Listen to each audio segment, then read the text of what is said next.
Welcome back to our channel Stories Calling। आप सुन रहे हैं पुरानी कहानी नए अंदाज में सुप्रो के साथ।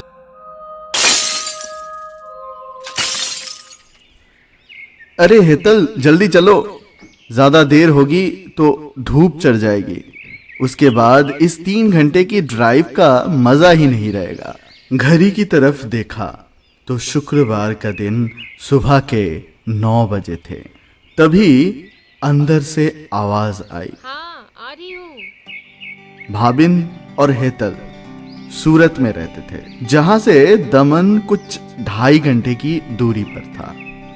दोनों के शादी को कई साल हो गए थे और हेतल के कई बार कहने के बाद ये 3 दिन का एक छोटा सा हॉलीडे प्लान, हल्की हल्की बारिश उनके इस खूबसूरत सी लॉन्ग ड्राइव को और भी अच्छा बना रही थी। बारिश के कारण गाड़ी धीमे ही चल रही थी। करीबन दोपहर के 12 बजे दोनों बीच के पास एक होटल में पहुंचे। होटल में चेक इन करने से पहले बाहर एक बोर्ड देखा था जो पुराना होने की वजह से जगह जगह से उखड़ा हुआ था।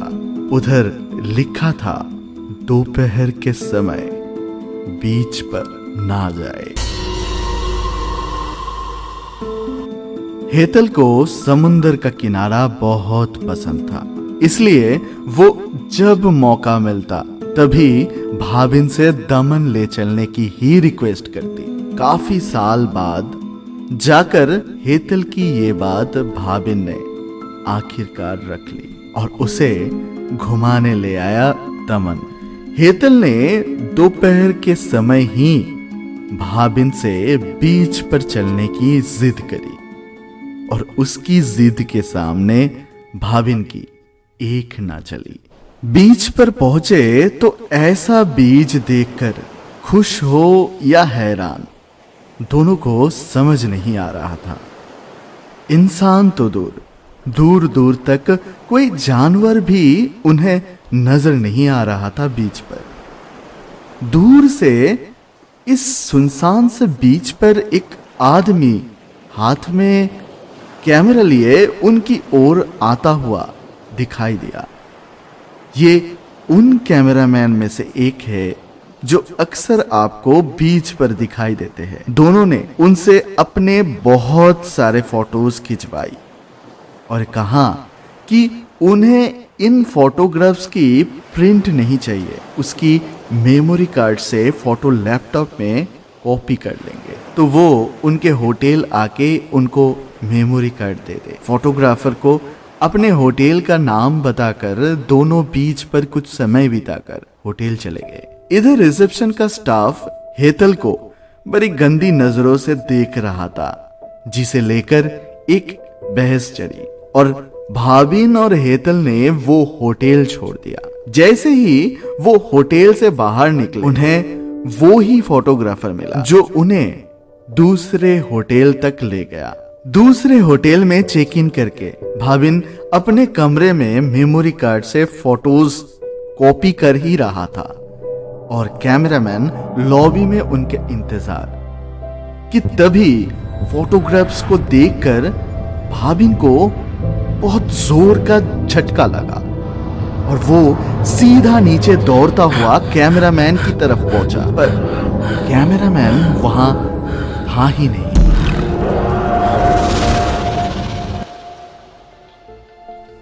फोटोज उन्होंने बीच पर खिंचवाए थे, पर मेमोरी कार्ड में फोटोज उनके घर से लेकर अभी तक की सारी थी। इसका मतलब ये कैमरामैन बहुत टाइम से उनका पीछा कर रहा था, मगर क्यों?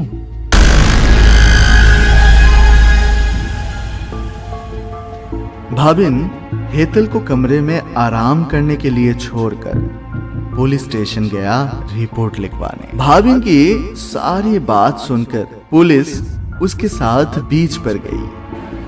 जो बीच थोड़ी ही देर पहले सुनसान था, वो शाम होने के वजह से अब भरा पड़ा था। फोटोग्राफर्स वहां इतने थे कि किसी एक को खोजना रेत में से सुई ढूंढने के बराबर था। काफी देर तक खोजबीन के बाद भी जब पुलिस के हाथ कुछ नहीं लगा तो उन्होंने दोबारा उस कैमरामैन का हुलिया कंफर्म किया और कुछ पता लगने पर भाबिन को बताएंगे, ऐसा कहकर चले गए।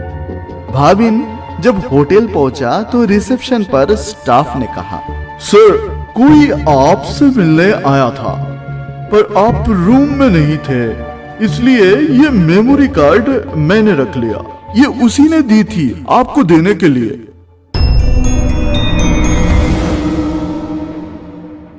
इस वक्त उसके दिमाग में सिर्फ एक ही सवाल उठ रहा था कि अब इस मेमोरी कार्ड में क्या होगा।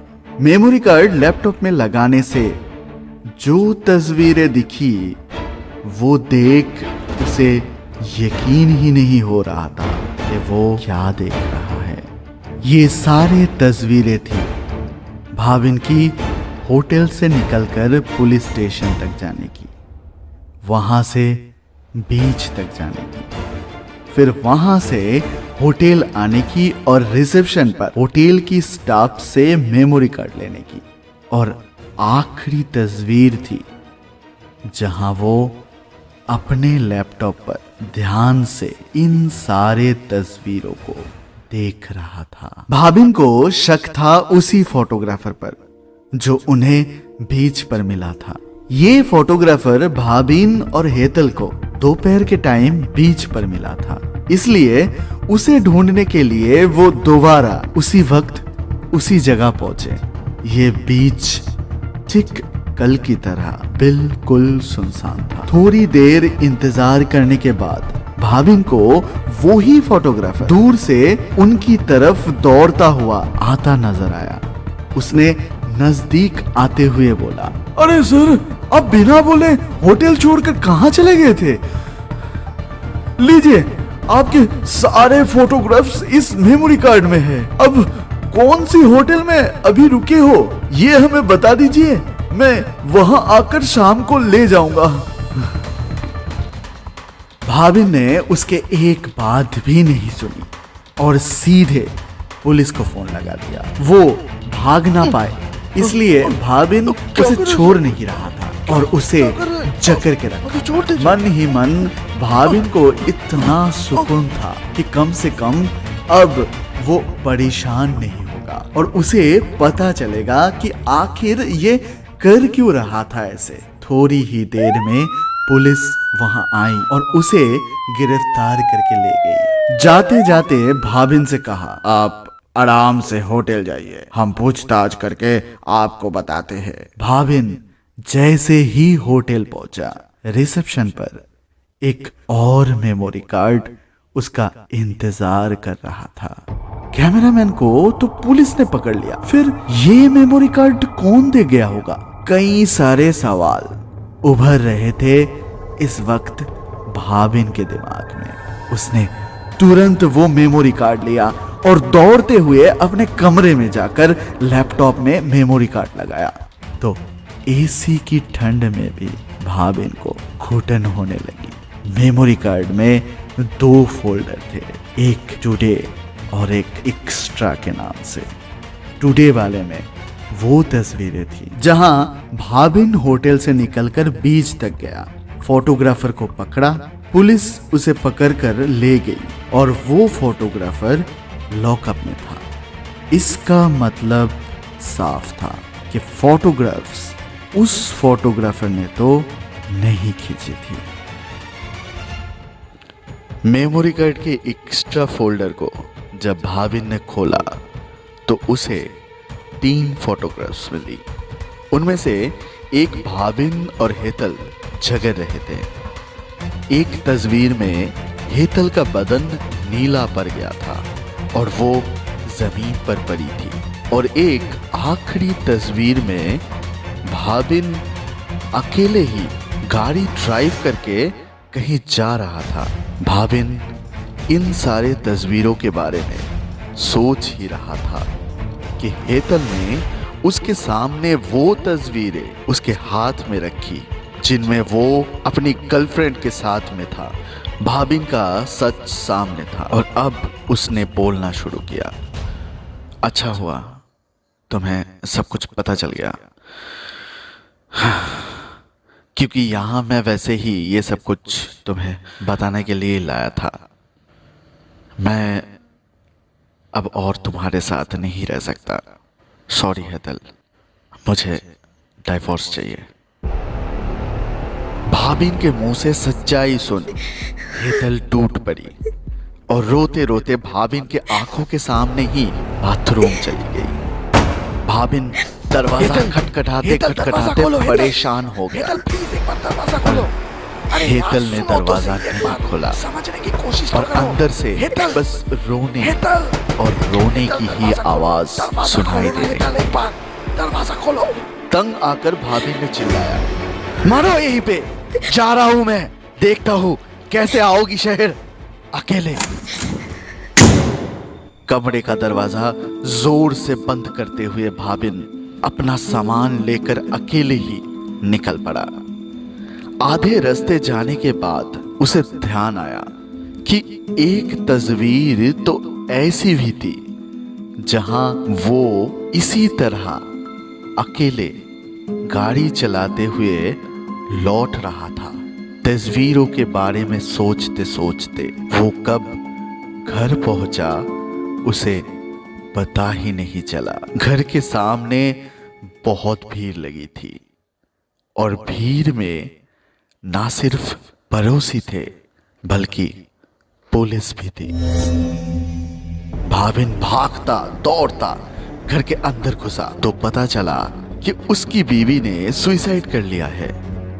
लाश घर के बाथरूम में मिली। बीवी की सुसाइड के खबर भाबिन के लिए एक बड़ा झटका था, लेकिन एक सवाल जो उसे मन ही मन खाए जा रहा था वो ये कि उसकी बीवी उससे पहले यहां कैसे पहुंची। भाबिन शौक के वजह से चुप था और कुछ बोल नहीं पा रहा था। पुलिस ने हेतल का सुसाइड नोट भाबिन को दिया जिसमें लिखा था, मुझे मेरे पति के अफेयर के बारे में पता है। वो मुझे दमन इसलिए ही ले जा रहे हैं ताकि वहाँ होने वाले हंगामे का किसी को पता ना चले और वो मुझे डाइवोर्स के लिए मना सके। मैं उन्हें डाइवोर्स नहीं दे सकती, इसलिए अपनी जिंदगी खत्म कर रही हूँ, वो भी खुश और मैं भी। सुसाइड नोट की आखिरी लाइन थी, भाविन, अब मैं सिर्फ तस्वीरों में ही तुम्हें दिखाई दूंगी। पोस्टमार्टम रिपोर्ट में पता चला कि हेतल की मौत शुक्रवार के दिन सुबह 8 बजे हुई थी। अगर ये सच है तो फिर शुक्रवार के ही दिन सुबह 9 बजे भाबिन के साथ निकलकर 2 दिन उसके साथ कौन थी।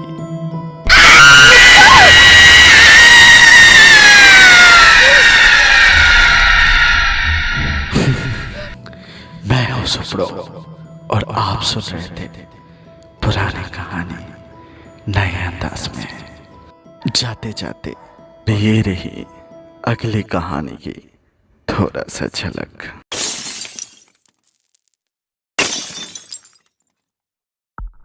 ऐशो आराम में पला तारिक इंजीनियरिंग कॉलेज का स्टूडेंट था जिसे फिलहाल पुलिस पूछताछ कर रही थी, वो भी तारिक के दोस्त पंकज के मौत के सिलसिले में, जिसकी लाश आज सुबह ही उसकी हॉस्टल के कमरे में मिली।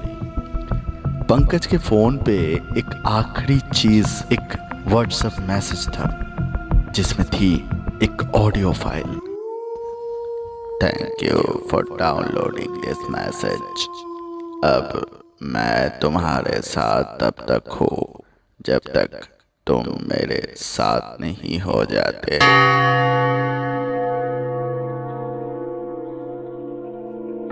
और वो तारिक का नया नंबर था जो पंकज के पास नहीं था।